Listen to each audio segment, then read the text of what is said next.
Welcome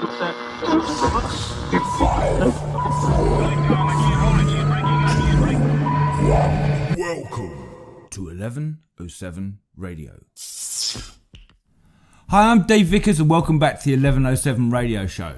Now this time we're coming back with something slightly different. Before we did a radio style show where we talked to independent artists, and what we're going to do this time is we're going to expand that out a little bit. And today one of the things I want to look at is independent radio stations. Now before we start, I think we need to have a quick history lesson. So I'm going to take you back to 1964. In 1964, there was no such thing as commercial radio. The only place that was allowed to broadcast radio in the UK was the BBC. And they had 3 BBC channels, none of which really catered for the modern music that was coming through in the 1960s. There may have been one small show that played pop music for an hour or so, but there was nothing catering to the burgeoning music fans of the 1960s. To get around this, what radio stations did is they started broadcasting from offshore. They realised that if they took a ship 3 miles off of the British coast, they were effectively in international waters and therefore weren't subject to the British broadcasting laws. So these radio stations then sprung up in and around 1964 with Radio Caroline, Radio Luxembourg, Radio London, all in various ships off the British coast, broadcasting pop music back to the UK shores. Because they were ship-based and obviously operating outside of British law, these became known as the pirate radio stations, and they became hugely popular and had a massive audience among the young people of the 1960s.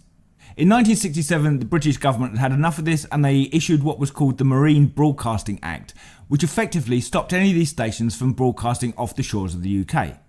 In September of 1967, the BBC had realised that there was a market for this new music and they launched Radio 1, employing some of the DJs that had originally been on the pirate ships. From there on, then commercial radio was allowed to be broadcast in the UK, and again a lot of the DJs that started off on the pirate stations moved across to land-based stations and broadcast from there. So there we go, that was 50 years ago. And I'm going to argue that right here, right now, UK radio is in a worse state than it was in 1964. Most of the UK commercial radio is controlled by 2 major companies, and they have limited their playlist to what they're playing to such a narrow band that new and emerging artists don't really have a platform to be played on. The BBC has its BBC Introducing, but I think that has very specific remits. They're very much looking for an old model here, which is looking for something to serve the 16 to 24 year old pop/indie market.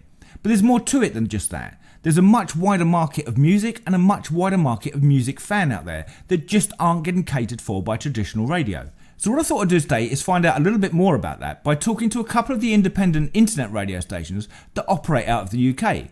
So recently I managed to set up a chat with Webb and David Preston from Wasp Radio.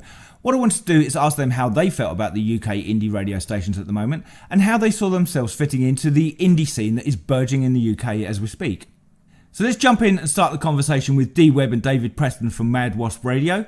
Thank you so much for doing this, guys. I've just really, if I tell you where I'm coming from my point of view, I'm a part of a band, part of a group called Branded Human, and we've had an album out since January, and that's kind of thrown me into this whole world of the internet radios. And it's fascinating me because I'm really interested in finding out how you guys started, why you started it, and kind of all things from there on, really. So what I wanted to do was just have a chat and just find out a little bit more from you guys, and see how it connects with artists and the radio stations and all that kind of thing. Absolutely. Well, it really started with you, Dee. Dee was, if you'd like to explain. I was on another internet radio station, and I did 2 shows that featured new talent. One was a Play New Talent show, and the other one was the comedy show where I was matron in the Mad Hattie's Best like this, which was a big hit. It was very sort of like carry-on thing. Anyway, it was all ticking along nicely with this other internet radio station. Based in Scotland. Yes, and then all of a sudden they asked their DJs, we need to take the station to the next level. Would you like to invest? But they sort of made it so you didn't have much of a choice, but you had to invest. They took everybody's money off of them, and then they closed the station. Not helpful. Yes. No, not helpful. So we ended up getting some of the money back, but not all of the money back. And then so that happened, and that pissed off Dee somewhat, Yes. understandably. Undoubtedly, yeah. And we were just sitting talking about things, and Dee was saying, "I wish I could do this show," and I said, "Well, why don't we?" Yeah. And it was kind of almost a throwaway line. I said, "Well, why don't we start up a station?" Aside from what Dee was doing, we didn't know an awful lot about them, so we did a bit of research, and we thought, "Sod it, let's do it." Yeah. So that's in essence how we started. But I mean, it's taken on a world, a different world since we've done it. Yeah. Well, I think we got so much support from the bands that I'd featured in the shows I've been doing. From the new talent. So, and it was such a broad spectrum. So we thought, well, yes, there's new talent. Apart, where do you hear new talent these days? So we very much went in with our main focus on new talent. Yes, we play our punk and post-punk and all of that that we really liked, because I think what Bauer have done, they brought up a lot of the smaller independent local stations, and rebranding a lot of them as Greatest Hits Radio, and they may have an hour, 2 hours a week opt-out. 100%, because this is kind of one of the, I mean, you've touched on some of the areas that kind of, one of the main reasons I wanted to do this is the fact that a lot of the smaller commercial stations, such as Radio X and as you mentioned, that Absolute, have been bought up by the conglomerates like Global and Bauer. And they're not servicing the new music market. I've literally been listening to sort of Absolute and Radio X recently, and calculating not only the age of the tracks they're playing, but the age of the artists they're playing. And I mean, no one's talked, but it comes up that sort of it's the same 5 bands being played throughout the day. Yeah. Majority of the tracks. There's a couple of bands. You've got things like Royal Blood and possibly Nothing But Thieves coming through now, but the majority of the tracks that are being played are 10 to 15 years old at minimum. And the age of the artist, I mean, I've got nothing against Noel Gallagher, but he's the same age as me. He's 53 years old. Dave Grohl's in his 50s. The chances of new music coming through now from anywhere, and I think very much it's reliant on guys like you now to be the forefront of that. I mean, someone said to us at the start, "What's your USP?" and everything, and we didn't really have one. We were more a kind of feel. We just sensed which shows were right.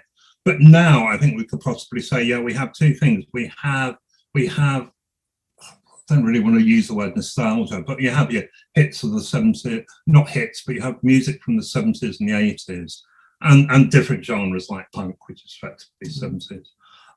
And you have your new music. Those are our 2. So it's Radio 2 meets Radio 6. Going to your point, the guy, what you say about the stations, I know a guy, old friend, who runs a fairly small music label, not our real kind of music, but he has a distribution deal with Universal. And we told him about the station, and though he's a good friend, he'd never taken much notice, except now he gets his weekly reports from pluggers saying, this is where we're getting our music played. And he's now said that more and more internet stations are coming up. They're now focusing more and more. And he said Mad Wasp keeps coming up on his list. He said, God, you may actually be doing something, but I didn't know about it. But nice, Mad Wasp and other internet stations, even the pluggers are now they've realised that there's somewhere else to go. Well, that to me is fantastic news, because that's kind of, the way I'm looking at it now is I think you guys and what you're doing is very similar to what the pirate stations were doing in the late 60s with things like Radio Caroline and Radio Luxembourg being the only ones that are playing something different. I mean, and I actually think sort of radio at the moment in this country is in a commercial radio is in a terrible state because there's nothing coming through. And music in this country is a £5 billion industry that is hugely underfunded, mostly self-promoting, and guys like you, I think, are the new pirate radio stations, and I think what you're doing for independent artists is above and beyond what anyone else is doing at the moment.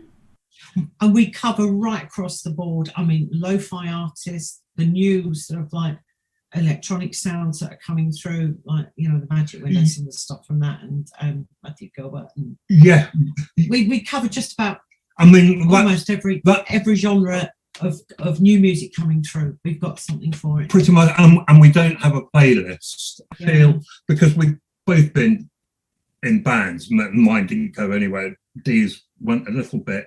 And I find it, I do find it quite difficult, because these people, I know how desperate we were for people to hear music, and for you to, you know, be a bit like Nero and put your thumbs down or thumbs up.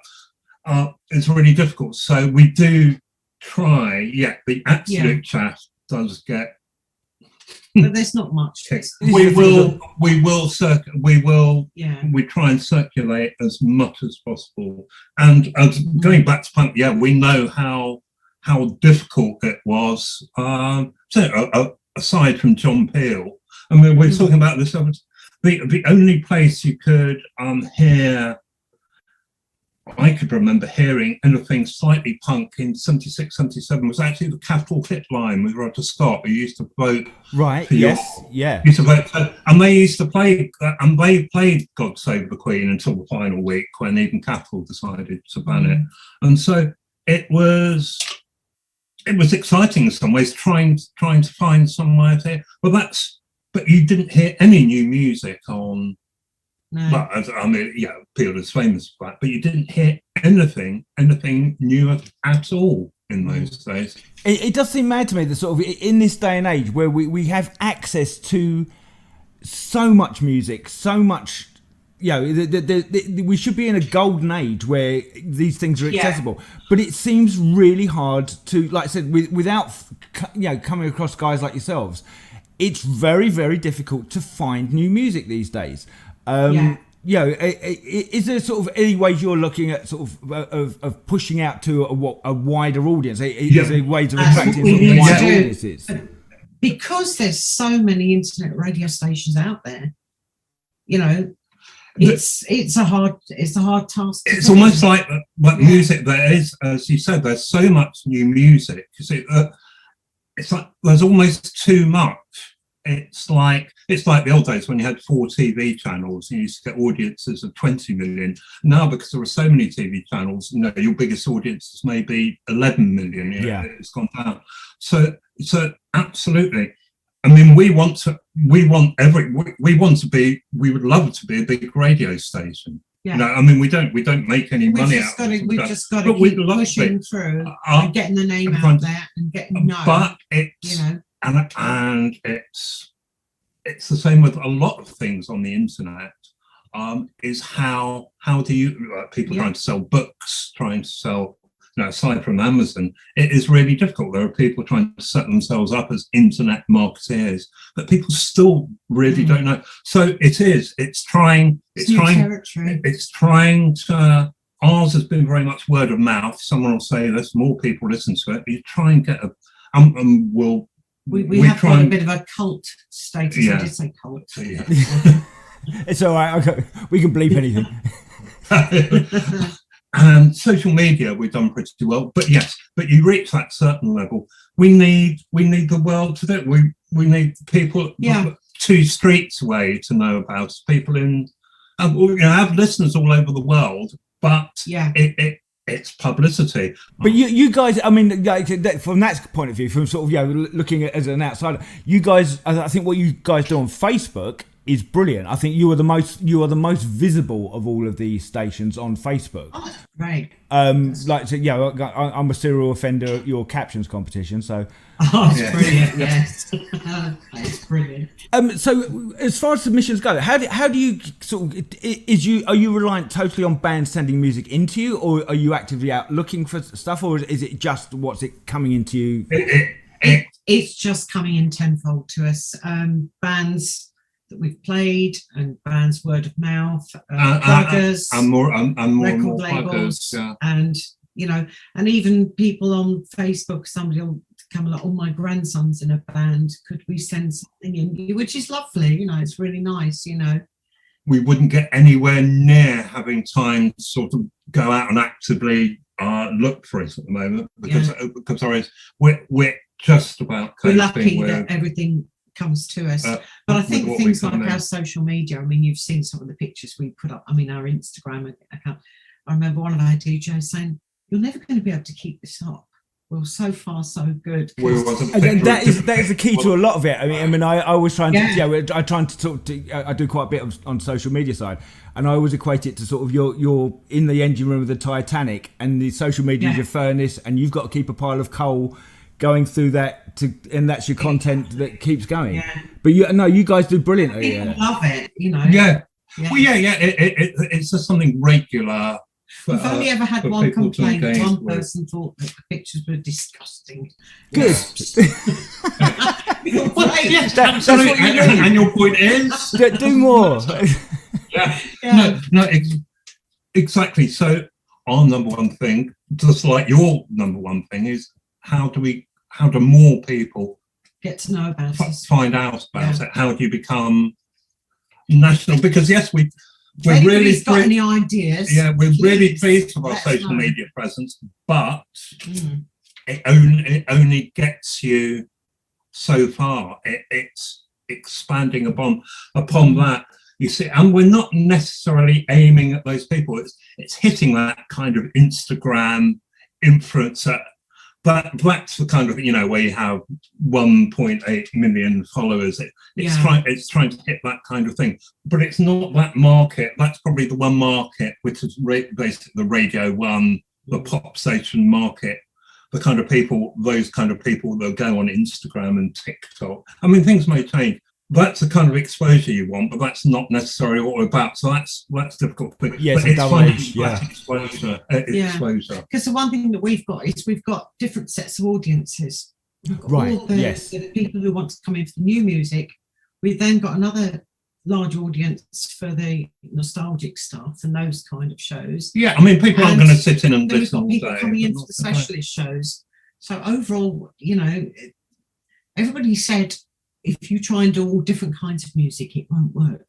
And we said, well, we think it will, and it does. Yeah. No, I think you're right. I think sort of, if you niche down too much, especially, if people know that, this type of music is on at this time of the day, then I think, you're giving people that programming element to it. So with you guys, I mean, are you purely available on just on the internet? I mean, does it come across to things like working on Alexas or we've got works on Alexa. What's on Alexa, and we're on various things like TuneIn, various streaming things. Yeah. But it is internet. The biggest thing is the freedom we have with internet radio is we're not covered by you're not carried off. So people swear, play songs with swear words. Yeah, I mean, and this when we started, we talked about this, and I said to Dee, I said, no, I want to be able to say cunt as much as I want on air.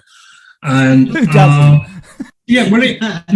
No, exactly. And the unfortunate thing about that, I had a show planned to do that, and a show another 2 days before got in and said it before, and I didn't even spot it. But that was funny. But yes, I mean, we try to be as much as possible. We try to be apolitical, but we don't censor. Apart from racism and stuff, and we don't. We've never had. We're not censor free. I mean, I even said to people, I said to people that if you want to play Gary Glitter, you can play Gary Glitter. I think most people don't, because but that's their choice. It's not. We're not telling people what they can and can't play. So how does it work with you? Because obviously there's a lot of you have a lot of different shows, and a lot of them are they syndicated shows? Do people, and how does that work? Do people just produce the shows and then you put them out? We've got the most amazing team of DJs, and they most of our DJs. There's only a couple of syndicated shows. Yeah, there are people that just do syndicated shows. I mean, we don't pay for any shows at all. Yeah. Some people that charge for them. But a lot of people just do them because they want to have a radio show on air. And so, let's face it, if you're a DJ, it's probably nice to have to say, my show's going up on 102 stations. Or whatever. Absolutely, yeah. You want as many people as possible to hear your product, like a band, to hear your product. We did have a few people that we knew who said, we'd be quite interested in doing the show. I'd probably say about 40% of our shows now are actually come from people who listen to Mad Wasp. Yes. When we started. We've also given that thing where we've allowed some of our listeners to then become DJs with us. Yeah. Which is brilliant because they know what we're all about. They've loved the station and we've enabled them to then go into have a show. Yeah. And are they recording the shows themselves in their own sort of, from their own home studios or whatever, and then submitting it? And they send them into. We haven't. We have got the live facility. We haven't been live yet. Yeah. We were on the edge of going to do it, and then obviously with COVID and everything, we thought no, we just keep things as they are. It's purely just been a time thing. Some people, but there's absolutely no reason why we couldn't. A thing that Dee was taught right from the start was get your sound as good as possible, and that sounds and consistent. Sound because as good and as consistent. Some stations you'll go on, you'll listen. One show will come blaring out, the next show will be down here, you've got to turn the volume up, and then the next one comes on, turn the volume down. And we make sure that everything is as consistent as you can be, because some shows will come in and the station will just put it up as is. They won't, which is fair enough. And some people get it right, some get it wrong. But we treat every show, doesn't give us much time, but we will go through every show to make sure it does meets our various standards. Because it's important to us, and it's important to our listeners to be able to. And that's one of the things. 90% of people may not notice that difference, but it's a thing. For the ones that do always comment. Yeah. It's a thing we always stick to. Yeah. And when you start, when you've only got half a dozen listeners and a dog tuning in. Some people might think this is worth, but it is worth it. It is worth it.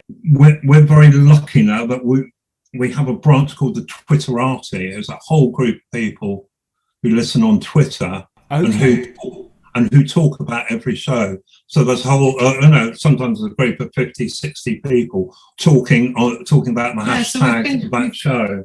We've had a lot of shows trending on Twitter. We had one, when was it, 1 year? In between Antiques Roadshow and the Sports Personality of the Year that was trending second in the UK. Yeah. This is an interesting thing, because like I said, I've had a love-hate relationship with Twitter over the years. And since I've been promoting the album we did back in January, I've jumped back into Twitter quite heavily, and it really surprised me that there are there is a big community of artists on there that all do talk to each other, and they are communicating with each other. Yes. And then you've got the side where you've got the radio stations and the fans of the radio stations. But at the moment, it seems to me that it's almost never the twain shall meet. And I kind of feel that if we could sort of get the artists and the radio stations and the indie labels in that space talking to each other, this whole thing, because it does feel to me, I mean, we're coming from similar areas, like 78, 79, 80, where music changed and the whole new indie era started. It feels to me like that could be on the brink of happening again. What's your views on that? Yeah. Well, it's I mean, I think the thing, because of the lockdown and because of the effects on that's where I think something has to happen, because of the effects it's had on live music. It's just starting to come that something must happen. Like you say, the actual band, and we've tried to encourage artists that we know as saying, right, your song's on, go on. And in the early days, the DJs will tag the artist. A lot of new music shows will tag the artist coming on. So then that's great. That brings us out to more people then. And you know, they'll repost. But do you stuff. find this is? I mean, I like I said, I every station that's played me or played the project I'm in, I always repost it, I always reshare it, I always retweet it around, and really using Facebook, using Twitter to really get it around. And I think if bands did that a lot more, I think bands a lot of bands are taking an old-fashioned view of this, of like somebody else is going to do it for them. When you're kind of now, I always have a phrase of "no one's coming." It's down to you to do it yourself. And I think by working with you guys and retweeting stuff, and all helping each other. Working together. To say, the one thing we haven't mentioned actually in that is to give thanks to a couple of the bands. Quite a few of the bands have had fundraising things for us. Donated 38 tracks with an American record label and did a 38-track CD and donated all profits to us. So which is wonderful. Which is a good example of that, because it gave them lots of exposure and it earned us money as well. So that was really helping. All working together.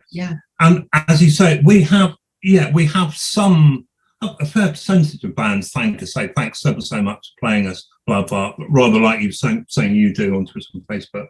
But by no means all of them. I mean, and I used to work in an electronic band up north a couple of years ago, and we did exactly the same thing. I sat down with them and I said, right, every time you played on the radio, one of us has got to be on there saying thank you. It doesn't matter which one, saying thanks on there. This is the way to do it. This is how people find out about it. Because I think we know with all bands starting off, they used to treat their bands. I mean, I had a friend, U2, very early days of U2, his sister used to go and watch U2, only 20, and they carried on. They used to send her postcards, and when they were touring, and they did this well into the late 80s and stuff.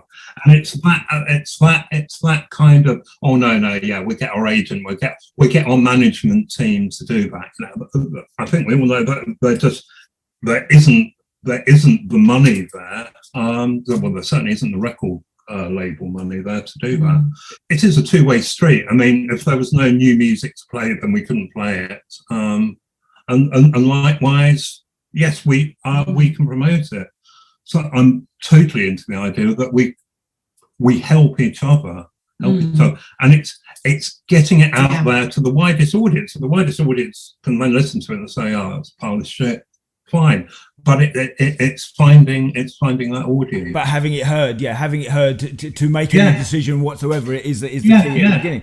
This is what from my point of view. If I'm retweeting out a show that I'm on, it's my followers added to their followers added to. There's an exponential growth that comes from that, which I think this is what a lot of bands have really got to get their head around, is that if you retweet the show you're on, you're not just retweeting it to the show you're on, you're retweeting it to the fans of every other band that's tagged in that as well, and you're expanding it out. It's 6 degrees of separation. 100%. Yes, yeah. And it should have the capacity to go boom. Yes, yeah. I think it's really interesting that one of the other points I keep making is that our age group has grown up listening, buying and going to gigs all the way through, and that hasn't stopped. And I think there's this weird attitude with all of the stations, Radio 1 and all the commercial stations and the major labels as well, where they're still concentrating on the 16 to 25 year old market, which don't buy music, don't really go to a lot of the artists they're following aren't really gigging artists, but sort of the 35 to 60 age group is still buying music, is still looking for new music, and is still going to gigs. They don't seem to take that into account. Well, here's the thing, and it's a thing we often talk about, how in the 70s, we talk to this our daughter who's just about hopefully going to launch with a girl band, not the kind of music we listen to, but we'll gladly take all of that money if it comes our way. But he doesn't mean it, Emma. Yeah. But in the 70s, you played live to sell you records. There was no particular money in touring, you know. Sometimes, lots of gigs I didn't get paid, but it didn't matter because it was about people hearing it. And of course, now in the new model, in the digital music model, the real money is to be made in these massive. What I'm saying, but just emphasises what you said is the record companies, because the record companies they're not paying $1 million, you know, whoever, you know, they're not signing the Sex Pistols for a massive amount of money or the no. I mean, if you're an up and coming band, the only thing you can do, you'll probably tell me different, but the best chance of getting is finding someone with a bit of money to pay you to pay if you to make an album, which you can then tout around. No one seems to be paying people.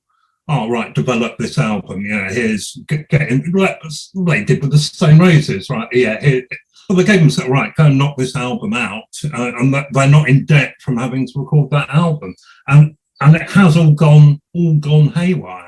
Yeah, I mean, so yeah, I always go back to sort of the golden age when you had record labels that had a massive act. Let's say, for example, something like Pink Floyd. The money that Pink Floyd was bringing in from their record sales would filter down and be a feed, allow record companies to nurture up and coming bands, and that money's just not there.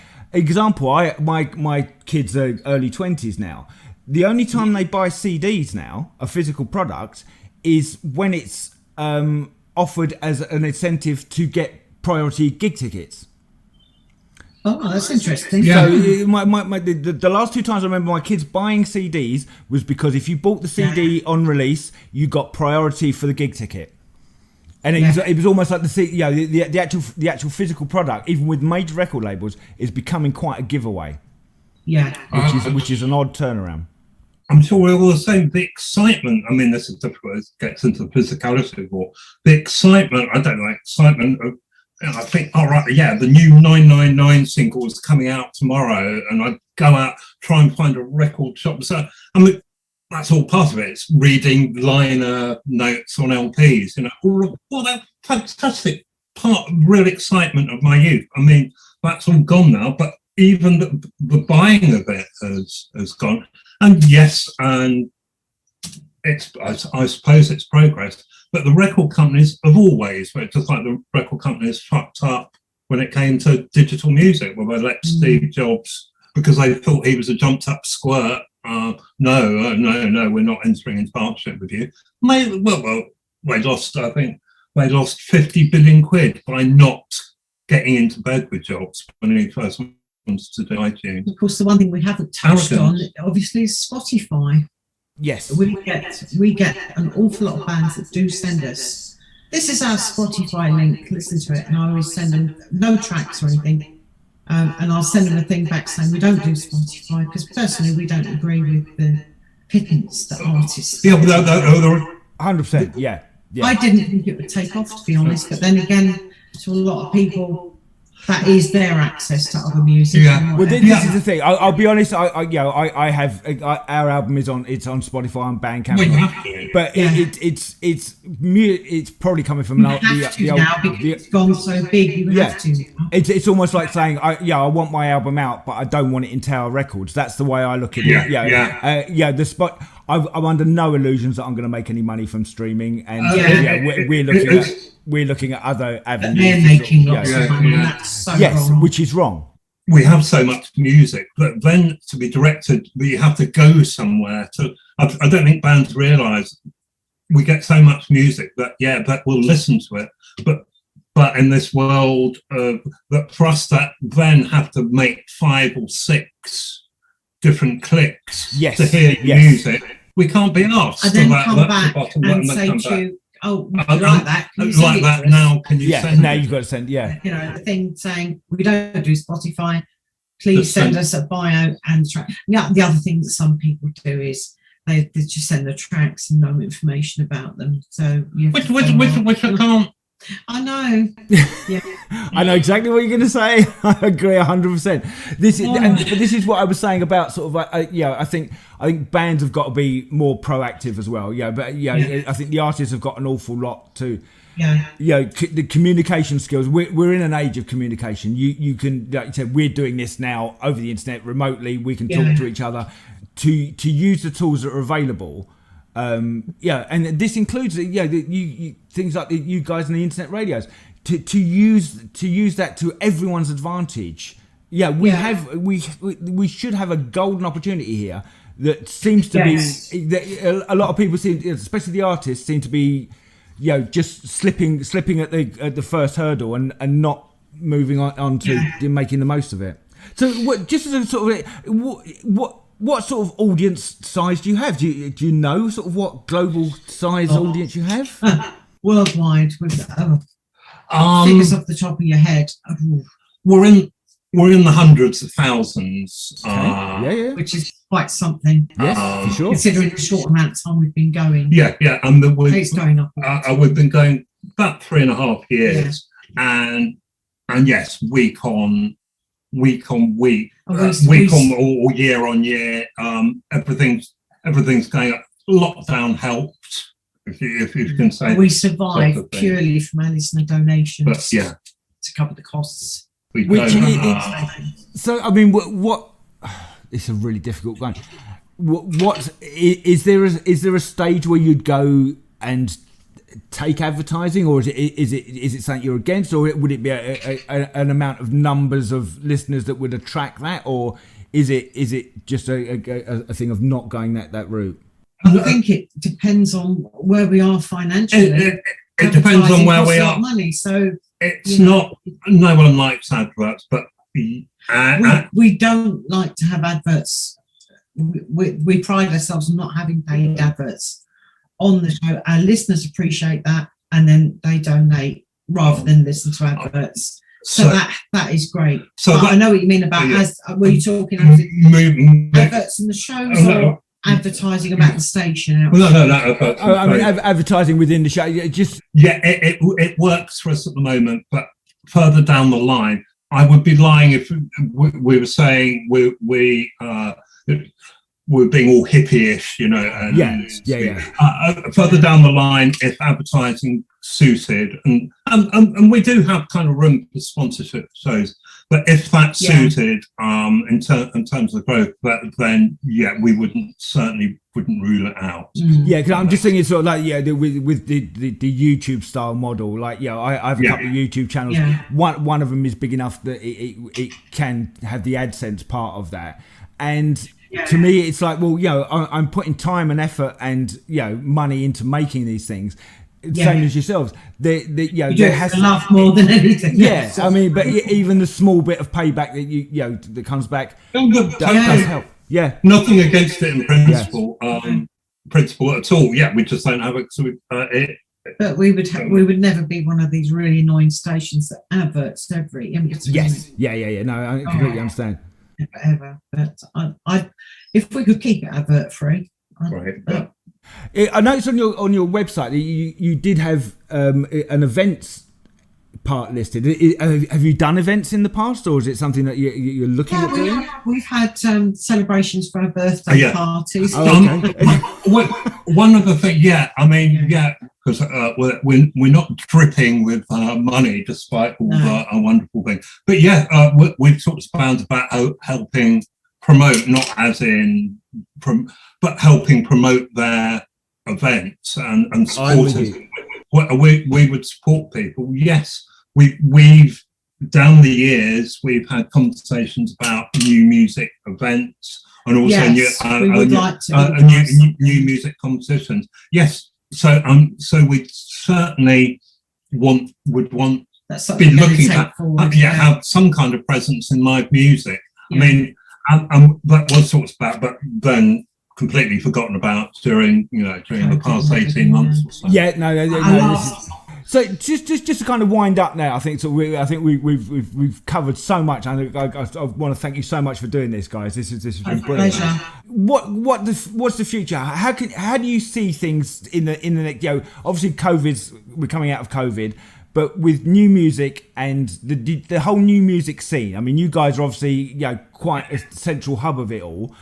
How does it look to you? Does it look healthy? Do you think there's good things coming, or? It's looking very healthy. There are good things coming, because maybe doing something with Manic TV. Oh yeah, well there are a couple of things. I think the new music, even since we've started, the difference and the amount of music we're getting is changing. I mean, we had a guy who did an indie show, and he said a couple of years ago that he was getting a bit. He said, it's not the same standard as it used to be, and I'm getting a bit bored of it. And he's a big champion of that. But he's actually now changed. He said there's a real upturn. Maybe it is because of lockdown. Don't know, but there's a real. So I think it's something in the air. Yeah, that there's something in the air. Like I said, what you guys are doing, and is incredible. And I think if more musicians can back you, you're doing a ton for the musicians. Well, then it's help each other. We support the bands and get the bands up there. Yeah, and I think equally the musicians need to support guys like you as much, if not more, to bring more listeners in. Then everybody benefits. Everyone gains out of this. There's no losers. But there's no. I mean, and if any musicians want us to do stuff, I think there's some way that then please let us know. We're absolutely, one thing we don't have is closed mind, so we're absolutely open to anything. And good suggestions and whatever, but help musicians and of course help us. Yeah. But I think artists have got to start taking a bit more responsibility for helping themselves as well, and promoting the people that are actually doing the legwork for them as well. I mean, like I said, I'm hugely good. Without guys like you, I put an album out as an experiment. It was a lockdown thing. I was going completely nuts. I thought, right, I'm going to finish this album off, get it out. And if it hadn't been for the feedback and the help that I've had from the internet stations, especially you guys as well, I've had an awful lot of airplay on your shows. I probably would have gone after a month. This isn't worth it. Walk away and leave it be. But it's continued on because of the support of internet radio stations like yourself. Which is what makes it all worthwhile. Yeah, that makes it all worthwhile. Things like that. It's brilliant. Good. Yeah. I mean, we enjoy doing it. We should all make enough just to get by, though, shouldn't we? Yes, that would be nice. Oh yeah, I still want billions. Labour's a love of fantastic, but they don't pay the bills. No, exactly. Guys, I think I think we've got more than we need. Brilliant, guys. Fantastic. No, thank you so much, guys. This has been an absolute blast. I've really enjoyed this. Thank you. Cheers, pal. Speak soon. Bye-bye. Bye. Speak soon.